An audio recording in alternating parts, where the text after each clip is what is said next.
Hi అండి, అందరూ ఎలా ఉన్నారు? అందరూ బాగున్నారని అనుకుంటున్నాను. మేమైతే భీమవరంలో మా ఫేవరెట్ రెస్టారెంట్ అయిన చంద్రికకైతే వచ్చేసాం. ఇదైతే స్పెన్సర్ ఎదురుగా ఉంటుంది.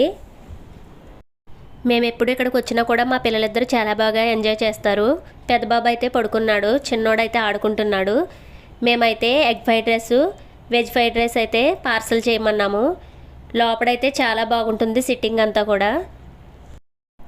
చికెన్ షవర్మా, రుమాలి రోటీ, నాన్ వెజ్ ఐటమ్స్ అన్నీ కూడా ఉంటాయి. ఇక్కడైతే అన్ని రకాల టిఫిన్స్, మీల్స్, ఇంకా ఫ్రైడ్ రైస్లు, బిర్యానీలు అన్నీ ఉంటాయి. దగ్గరలో ఉన్న వాళ్ళు ఎవరైనా ఒకసారి వెళ్ళండి, చాలా బాగుంటుంది. ప్లీజ్ నా వీడియో నచ్చితే ఒక లైక్ చేయండి friends. Me friends and family మెంబర్స్కి నా వీడియోని షేర్ చేయండి. కొత్తగా నా వీడియో ఎవరైనా చూస్తున్నట్లయితే నా ఛానల్ని సబ్స్క్రైబ్ చేసుకోండి. Thanks for watching. Thank you all. Mama tenang, tata tata.